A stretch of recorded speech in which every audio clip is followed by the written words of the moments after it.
Yang kembali lagi di RZ Auto TV. Ya, sudah lama sekali kita tidak upload, sekitar 1 tahun lebih ya. Tapi kali ini kita punya mobil yang menarik untuk di-review, yaitu Wuling Almas. Ini dia mobilnya, check this out.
Kita mulai dari bagian depannya. Dia sudah memakai lampu LED di bawah sini. Dan ini ada lampu DRL yang jika menyala dia bergantian ya. Jadi dia bisa jadi DRL, bisa jadi lampu senja, bisa jadi lampu sen. Ketika lampu sen nyala, DRL maka akan mati. Lalu kita lanjut ke bawah. Nah, ini ada LED projector yang sekilas bagus ya gitu, kayak kita kalau bisa modif di toko variasi gitu, kita pasang proyektor dia ada pilihan ini. Tapi sayangnya yang saya lihat ini ketika diketok kayak apa ya, kayak dia tuh bergetar gitu lampunya, ini kayak terkesan ini agak cheap gitu. Nah, ini ada fog lampnya juga, sayang dia fog lampnya masih halogen biasa seperti itu. Dan lanjut lagi,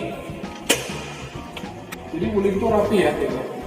Dia nempatin kamera di bawah logonya sini, di bawah logonya sini. Jadi kelihatannya seamless dan bagus gitu.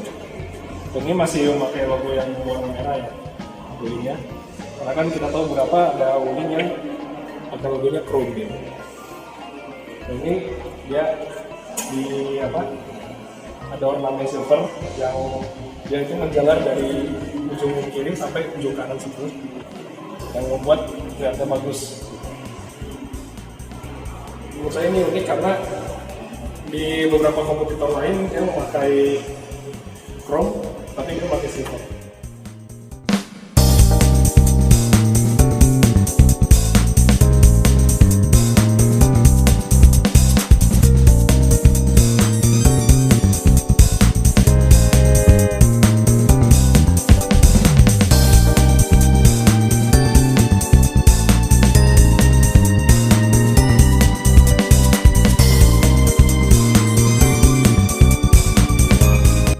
Lanjut ke bagian samping. Dia sampingnya ini menurut saya cukup menarik ya, karena modelnya beda dari SUV lainnya. Yang mana kita lihat bannya, dia sudah memakai velg ring 17 yang dia tuh two-tone, modelnya two-tone. Dia punya profil ban 215/60 R17. Yang menurut saya ini profilnya cocok sekali untuk di Wuling Almas. Tapi coba kita lihat dari jauh. Ini kelihatannya seperti ukuran besar. Padahal velgnya 17 inci loh. Kita lanjut ke sini, ke spion. Ini ada kamera, ini ada bagian dari kamera 360-nya juga, dia seamless. Biasanya kalau mobil kan dia nonjol gitu kayak tumor gitu ya. Nah, dia ini seamless. Lihat menyatu ke spion. Dan ini handlebarnya juga yang biasanya kalau di SUV lain itu dia pakai chrome, dia pakai list silver sepertinya. Menurut saya terlihat lebih elegan, lebih simple, lebih dewasa. Untuk chrome-nya dia punya list chrome yang yang menjalar dari depan sampai belakang sampai di sini. Dan ini chrome-nya ini nggak kayak model-model di Toyota atau di Daihatsu gitu ya, dan chrome bisa ngaca. Ini dia pakai satin chrome. Coba sih itu. Melekat. Dia satin chrome, jadi kalau misalnya kita ngaca nggak kelihatan muka kita di sini. gitu. Nah, ini sangat kita pegangan tebal gitu ya. Kalau kita ini misalnya di Toys R Us itu dia tipis handle pintunya, tapi kalau di sini dia tebal jadi genggamnya juga mantap gitu, dia juga berat. Juga sama, tapi dalamnya agak lebih ringan dari yang depan karena ya perantinya lebih sedikit gitu. Dan ini kaca belakangnya dia kecil gini ya, kecil gini, ada blackoutnya segede gaban.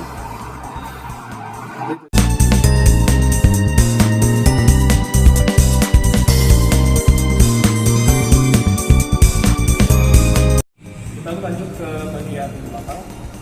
Ini dia punya desain lampu yang mirip-mirip kayak Audi gitu ya, mirip kayak Audi. Sebenarnya bagus sih. Dia mau referensinya juga dari yang paling bagus. Gitu. Dan di sini ya dia ada di silver, dan dia pakai logo yang warna merah seperti di depan. Dia juga ada emblem Almas Turbo.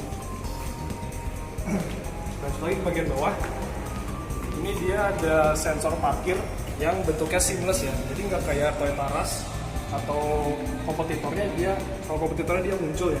Kalau ini dia seamless jadi nggak kelihatan. Jadi kayak kalau kita lihat jauh kayak nggak ada sensor parkir padahal ada. Dia juga taruh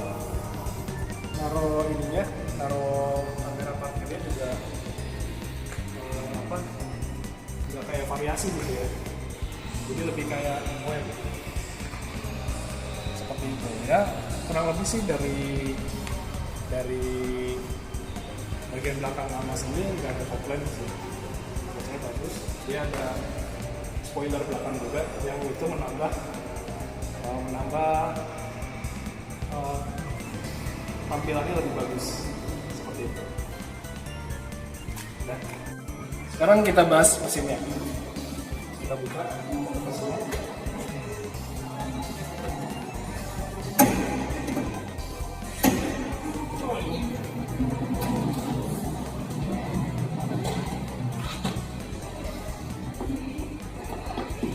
Oke. Tadi kap mesinnya saat dibuka sangat berat, berbobot ya. Seperti tidak terkesan murahan. Dia pakai mesinnya 1500 cc, 4 silinder, bertenaga 140 horsepower dengan torsi 250 Nm. Dia cukup bertenaga untuk di kelasnya. Jadi kalau 140 horsepower itu dia kalau di mobil biasa itu kisaran 2000 cc atau 1800 cc. Tapi karena dia mesinnya turbo, jadi mesinnya cukup 1500 cc saja. Seperti itu. Coba kita lihat bagian mesinnya. Terus ini kameramen. Ini merupakan desain mesin terapi menurut saya di kelasnya.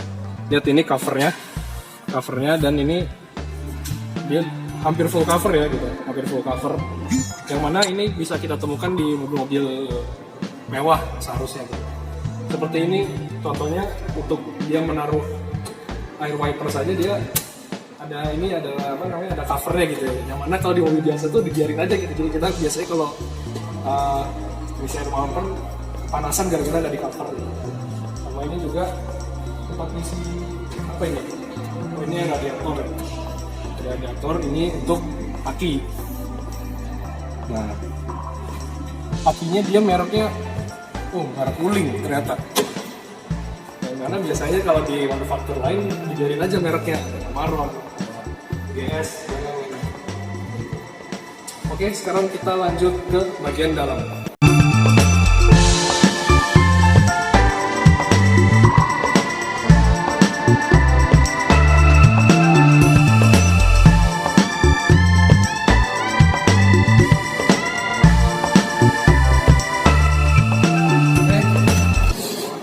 Ada di bagian dalam Wuling Almas.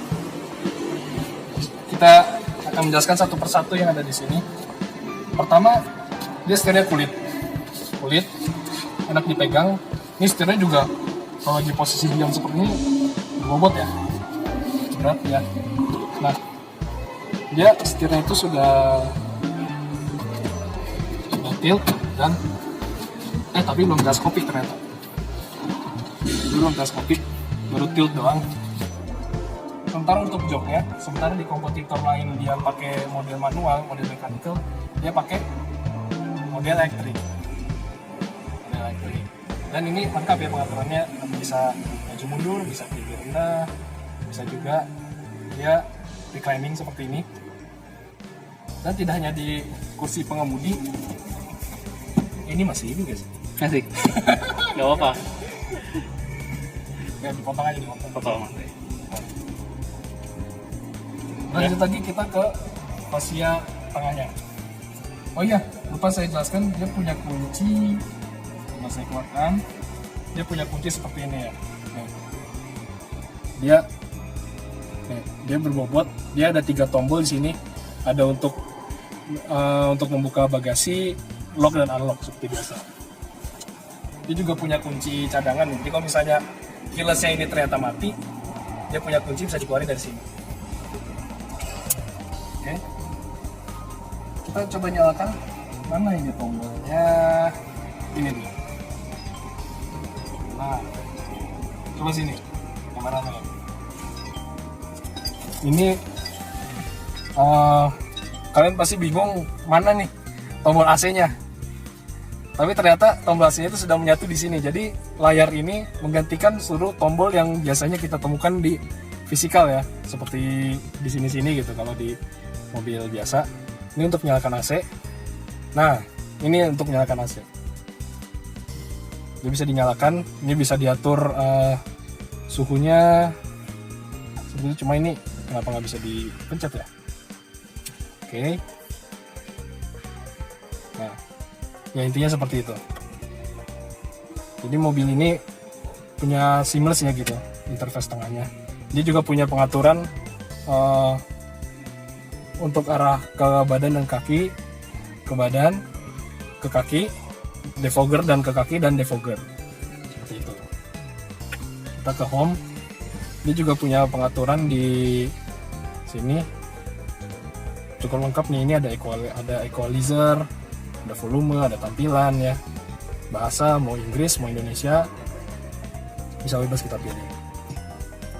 Lanjut lagi, dia juga punya fitur Wuling Link.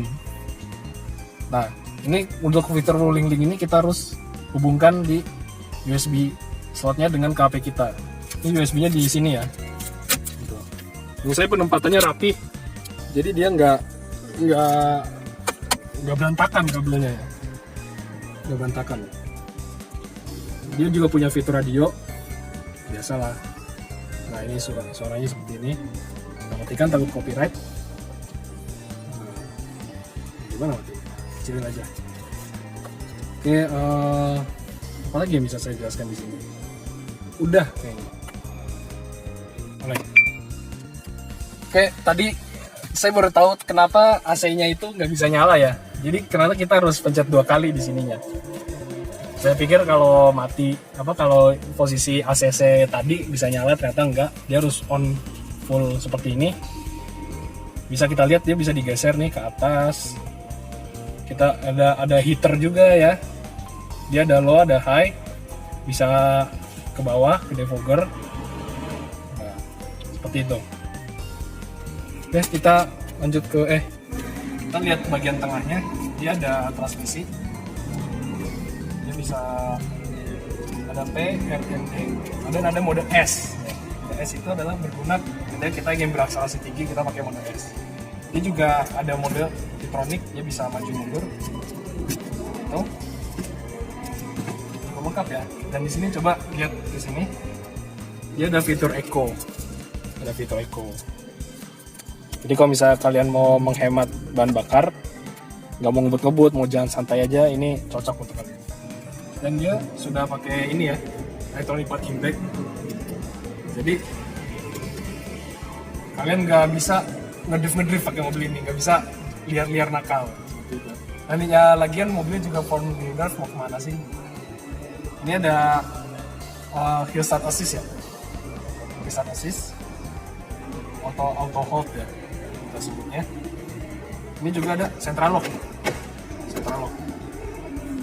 Ini juga ada sensor parkir yang bisa kita nyalakan. Dan ini ada 2 cup holder di sini, balance console boxnya. Ini coba ada yang menarik dari console box ini. Coba lihat kameramen ke sini. Jadi console box ini dia berfungsi juga sebagai armrest ya. Dia kulit, modelnya jahitan asli, jadi enak untuk disandarin tangan. Dan dia ketika kita buka dia punya cukup dalam ini, cukup dalam. Dia juga ada ini ya, nggak hanya console box doang, dia punya tatakan karet seperti ini. Jadi kalau misalnya kalian taruh HP gitu, taruh kunci, dia nggak jedak gitu misalnya. Dia juga ada socket lighter di sini. Coba lihat kameramen ke sini, ada socket lighternya. Nah, nggak kelihatan ternyata. Kelihatan. Jadi biarin. Ya udah. Di sini dia ada socket lighter yang bisa kita sambungkan ke colokan USB. Tapi sayang sekali untuk mobil sebagus ini dia punya build quality yang kurang bagus. Coba lihat ke sini. Build quality bagian sininya nih. Dia pemasangannya tuh ini rapet, ini longgar-longgar ya. Jadi kayak belum sempurna gitu mobilnya. Dan dia juga console box-nya, kenapa saya bilang menarik? Nah, dia cuma pakai ini ya, jadi kayak tutupnya tuh diberatin gitu, tapi dia nggak ada penguncinya, udah gini doang. Ini kalau misalnya mobilnya udah tua, dia bakal goyang-goyang gitu ya, bakal goyang-goyang. Oke, dia sudah dilengkapi dengan 2 airbag di sisi kiri dan kanan, dan ini di sisi jok pengemudi ada ya. Apa ada 4 dia dashboard masih hard plastik, tapi ini dia hard plastiknya dia yang menurut saya kualitas tinggi gitu ya. Jadi ini juga ada soket, dia ada kulit jahitan kulit ini, dan jahitannya itu asli. Jadi di sini juga ada soket. Dia model ini kalau kita lihat di sini model aslinya dia mirip-mirip kayak model Brio gitu ya. Dia juga ada ini pengatur kalau bisa kita mau tutup atau dibuka. Tapi dia tidak seperti mobil lain, dia bisa diatur dia mau bukanya seperti apa. Dia juga punya door box yang sudah shock opening dan ukurannya cukup luas. Oke, sekarang kita lanjut ke bagian speedometer. Nah, ini speedometernya ketika dinyalakan. Dan ini ada beberapa fitur di dalam speedometer, yaitu ada warning untuk driving, ada untuk warning-warningan, dan ada untuk kelelahan ketika berkendara, dan ada display language atau kita bisa mengatur dia bahasanya nih mau apa. Nah, ini untuk kita mengendaranya capeknya bisa diatur, kita mau 3 jam, 4 jam atau 2,5 jam itu bisa diatur, atau kita mematikan juga, kita juga bisa matikan.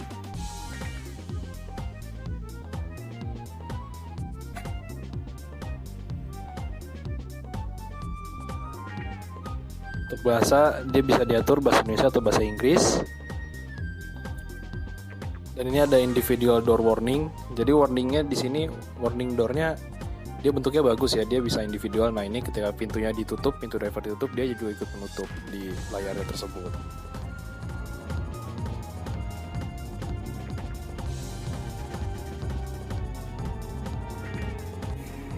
Dek, untuk posisi duduk ya standar lah ya, enak. Dia juga setirnya juga cukup maju, jauh dari dashboard. Jadi kalau misalnya kita begini, kita turunkan. Nah, saya lebih suka posisi duduk seperti ini sebenarnya. Ini juga cukup ini ya, cukup nyaman untuk kita duduki. Sekarang kita jelaskan, ini ada tombol di kanan pengemudi. Dia banyak sekali tombol yang biasanya kalau kita temukan di mobil lain, di mobil Jepang itu dia kosong. Nah, misalnya kita di sini dia ada beberapa tombol, ada untuk 360 kamera 360, ada untuk mengatur kecerahan speedometer, ada untuk mengatur lampu di atas ke bawah, auto leveling. Ini ada untuk mengatur spion, dia bisa retract head mirror. Nah, ini untuk kiri, kita mau kiri atau kanan yang diatur. Ini untuk mengarahkan kacanya, dan ini untuk retractable mirrornya. Nah, lihat ya, dia sudah menggunakan retractable mirror.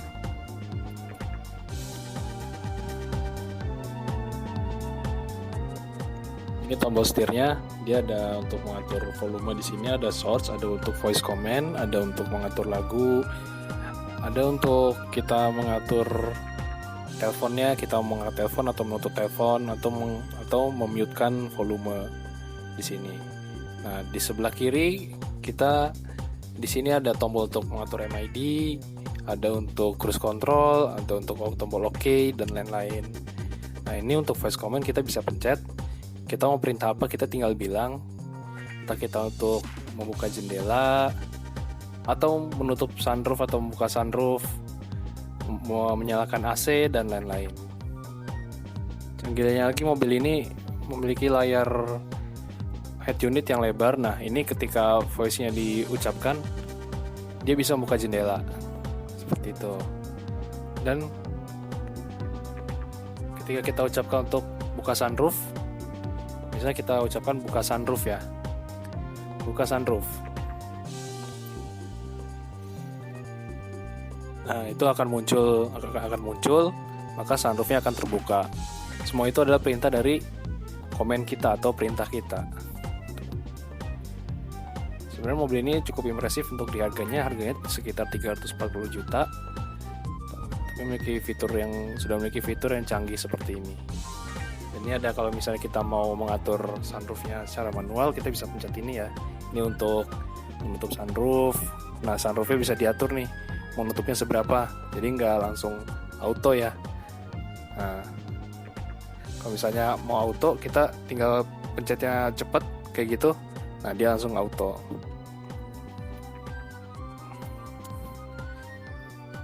Sebaliknya ketika kita menutup ya pencetnya yang cepat. Kalau misalnya kita pencet lama ya kayak tadi, dia bakal nutupnya secara perlahan. Dan ini ada lampu baca di depan. Dan ini untuk menyalakan kedua lampu di sini, atau lampu untuk pintu. Nah, ini untuk membuka panoramic sunroofnya atau menutup panoramic sunroof. Jadi mobil ini sudah dilengkapi oleh panoramic roof juga. Dan untuk lampu kaca ada vanity mirror dan ada lampunya. Dan ini ada kaca belakang. Oke, kita review bagian tengahnya. Oke, kalau misalnya kalian tadi melihatnya beda, saya masuk lewat pintu kanan, tiba-tiba ada di kiri, itu gara-gara ada permasalahan dari lighting. Kita lanjut lagi. Dia luas sekali ya. Ini bisa kita lihat dia jarak dari dengkul ke pengemudi depan sangat luas. Ini juga lumayan lah. Ini juga di sini juga dilengkapi dengan ada lampu baca. Dia juga bisa reclining,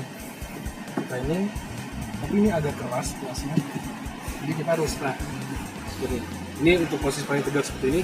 Untuk paling rebah dia cukup relax ya.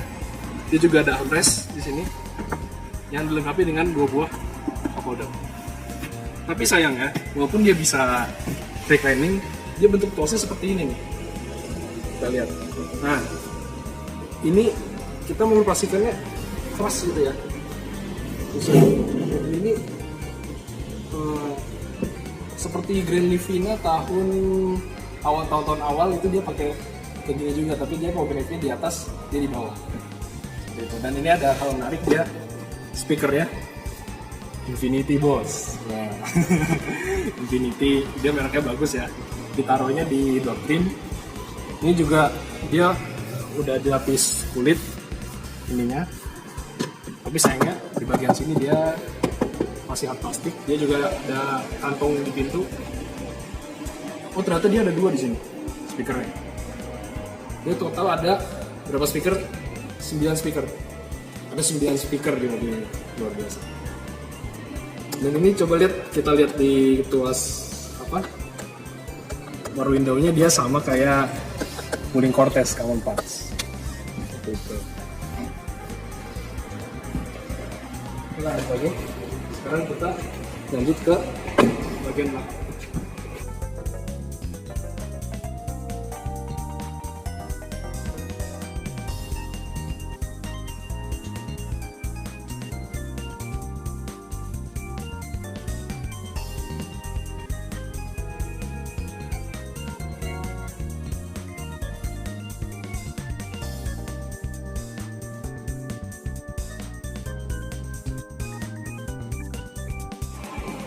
Kita lanjut ke bagian bagasi, tapi sebelum kita buka bagasi, coba kameramen kita lihat keseluruhan bodi samping mobil Wuling Almas ini dulu. Bisa kita lihat dia striking ya, dia membulat sampai sini. Tapi coba kita buka bagasinya, dia tuh kayak dipotong gitu. Kenapa? Karena bagasinya ini dia kebuka semuanya bagian belakangnya, jadi habis bagian belakangnya. Nah, pertanyaannya kalau misalnya lampunya dibopong ini kan lampunya, jadi kita lihat ya. Kemana lampunya itu pergi? Ternyata dia di sini lampunya. Ini bisa kita lihat ini ada lampu sen, ada lampu rem ya, atau lampu malam, ada lampu mundur juga. Dan dia juga ada fog lamp belakangnya.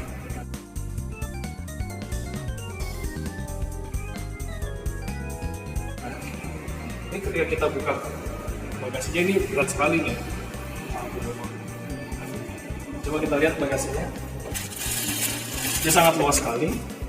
Ini kira-kira kalau koper besar ini dia bisa muat 2 ya, atau 3 bahkan kalau ini kita copot si partial separatornya lah. Bisa saya sebutnya separatornya. Jadi kalau misalnya kita koper medium dia bisa 4. Kalau koper besar dia bisa 2 atau 3. Dia bisa 2 atau 3. Bisa kita lihat bagasinya sangat luas sekali. Dia sangat luas sekali. Ini kalau koper besar dia bisa buat 2 atau 3 ya. Kalau koper medium dia bisa buat 4 atau 5. Seperti itu. Tapi ini kita coba nggak copot separatornya, karena katanya susah kalau dipasang lagi.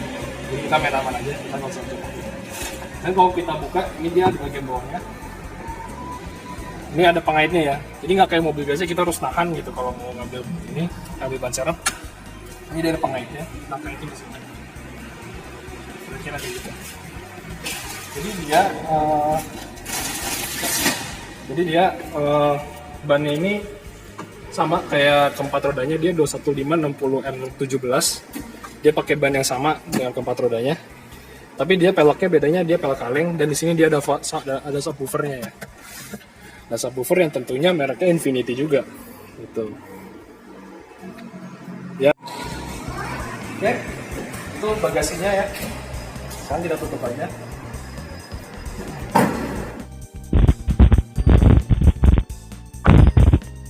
Oke, jadi itu dia review singkat dari Wuling Almas ya. Over mobil ini untuk harga 340 jutaan memang lebih di kelasnya ya. Dia harusnya itu kalau kita lihat fiturnya dia harusnya setara dengan CR-V atau Travel Trax mungkin, tapi ini dia berada di kelas yang menurut saya gendut, itu kayak taras, ada stereos dan lainnya seperti itu. Oke, itu aja yang bisa saya jelaskan untuk video FZO untuk kali ini. Mungkin untuk selanjutnya kita akan review mobil lagi. Silahkan komen di bawah kalian mau review mobil apa, nanti akan kami cari. Bye.